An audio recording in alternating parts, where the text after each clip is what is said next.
Bismillahirrahmanirrahim.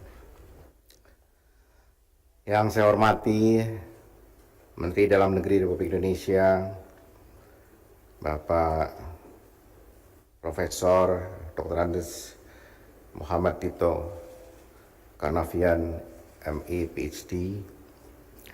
Yang saya hormati Wakil Ketua Komisi Pemberantasan Korupsi, Bapak Kiai Haji Nurul Gufron. Penting itu Pak Kiai Haji. Bapak Deputi Pencegahan dan Monitoring Komisi Pemberantasan Korupsi, Pak Pahala Nainggolan. Para Sekretaris Jenderal Kementerian Lembaga yang hadir pada hari ini, para Sekretaris Daerah di seluruh 34 provinsi tanah air, hadirin ibu-ibu, bapak-bapak yang saya muliakan, Assalamualaikum warahmatullahi wabarakatuh. Shalom, Om Swastiastu, Namo Buddhaya, salam kebajikan, dan selamat pagi. Saya ingin mengajak kita semua untuk bersama-sama sekali lagi menaikkan rasa syukur kita kehadirat Allah Subhanahu wa Ta'ala, Tuhan yang Maha Kuasa, sehingga kita dimampukan hadir pada hari ini, pagi ini, dalam acara penandatanganan Komitmen Aksi Strategi Nasional Pencegahan Korupsi Fokus 2 tentang keuangan negara untuk periode tahun 2023-2024. Hadirin yang saya hormati, pemerintah memiliki komitmen yang serius dalam pencegahan dan pemberantasan korupsi. Seperti kita ketahui bahwa pada tahun 2006 kita telah meratifikasi United Nations Convention Against Corruption, sehingga lahirlah Undang-Undang Nomor 7 Tahun 2006 untuk mengadopsi dan mengesahkan United Nations Convention Against Corruption. Dan salah satu amanat ratifikasi tersebut, Indonesia diharuskan memiliki National Strategy on Anti-Corruption. Jadi kita bersama-sama dunia sesungguhnya dalam barisan untuk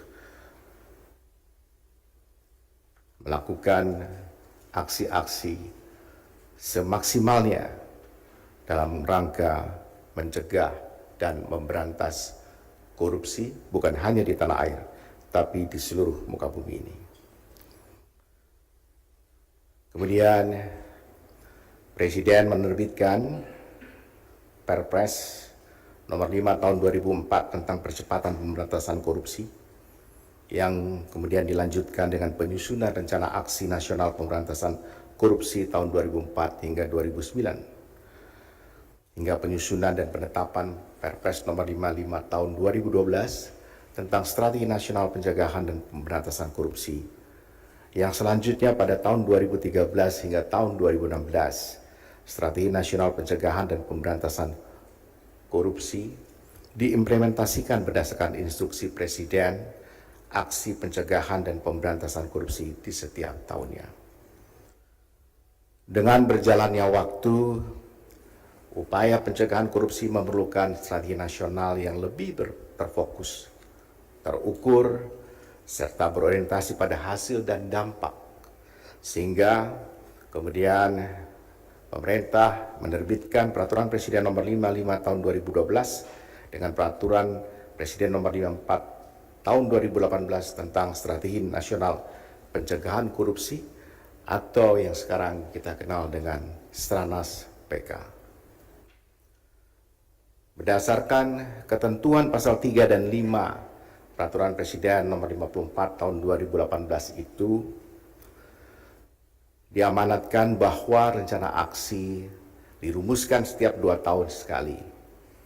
Pada saat ini kita telah memasuki periode ketiga implementasi Strategi Nasional Pencegahan Korupsi dengan telah diluncurkannya aksi pencegahan korupsi tahun 2023-2024 pada tanggal 20 Desember 2022 lalu yang terdiri dari 15 rencana aksi pada 3 fokus, yaitu fokus pertama, perizinan dan tata niaga, fokus kedua, keuangan negara, serta fokus ketiga, reformasi birokrasi dan penegakan hukum.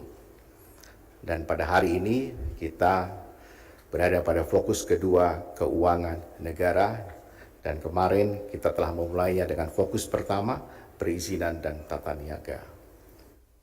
Sebagai awal pelaksanaan aksi pencegahan korupsi tahun 2023-2024, Tim Nasional Pencegahan Korupsi memandang perlu untuk dilakukan deklarasi komitmen dari semua kementerian dan lembaga dan pemerintah daerah yang ditetapkan sebagai pelaksana aksi pencegahan korupsi tahun 2023-2024.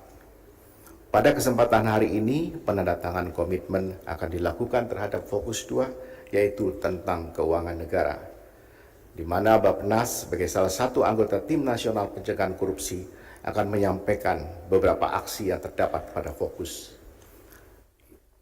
fokus keuangan negara. Yang pertama adalah penguatan digitalisasi perencanaan, penganggaran dan pelaporan untuk sinergi program pengentasan kemiskinan ekstrim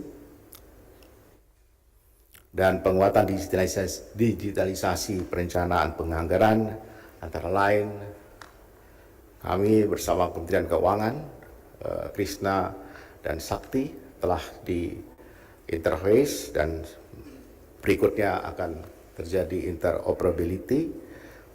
Kemudian yang kedua, perbaikan kinerja belanja pembangunan melalui peningkatan efektivitas audit pengadaan barang dan jasa pemerintah. Kemudian yang ketiga adalah penguatan tata kelola penerimaan negara bukan pajak (PNBP), utamanya pada komoditas mineral dan batu bara. Yang keempat, mengurangi risiko kebocoran pendapatan negara melalui penataan aset tetap pemerintah pusat. Yang kelima, penguatan partai politik dalam pencegahan korupsi. Dan yang keenam adalah optimalisasi interoperability data berbasis NIC untuk program pemerintah. Dengan keenam aksi pada fokus 2 keuangan negara, aksi pencegahan korupsi akan dilaksanakan pada tahun 2023 hingga 2024. Selanjutnya, capaian implementasi aksi pencegahan korupsi akan dipantau setiap 3 bulan sekali melalui aplikasi jaga.id di KPK Republik Indonesia dan akan dilaporkan oleh Timnas kepada Presiden setiap 6 bulan sekali atau sewaktu-waktu sesuai arahan dan perintah Bapak Presiden.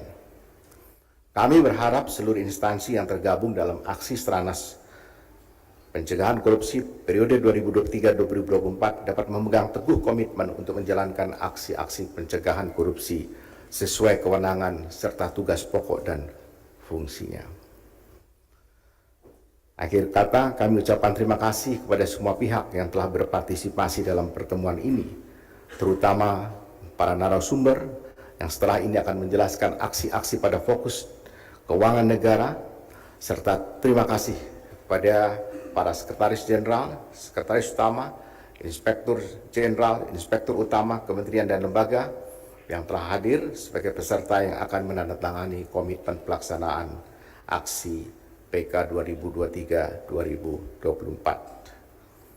Saya ucapkan sekali lagi salam sehat. Assalamualaikum warahmatullahi wabarakatuh. Terima kasih, Pak. Pak Tito supaya tidak tegang itu, karena saya bacanya terlalu menegangkan ini. Karena temanya itu kan fokusnya fokus 2, dan Pak Pahala itu pinter banget untuk fokus keuangan negara, ditempatkannya di Bappenas. Sebenarnya banyak cerita kami, saya dengan beliau itu dalam rangka pencegahan ini. Karena kalau kita sistem dalam keuangan negara ini baik, saya kira itu banyak hal yang bisa kita selamatkan. Banyak sekali. Nah, kami yang di Bappenas, kalau mendapatkan resource envelope dari Kementerian Keuangan dan itu berkurang atau bagaimana, itu kami kadang-kadang mengurut dada. Jadi pertama tidak bocor, yang kedua tepat sasaran, ya pas dan memang deliver gitu. Yang ketiga adalah ya sesuai dengan rencana kerja pemerintah dan targeting di dalam rencana pembangunan jangka menengah nasional dan RPJP kita.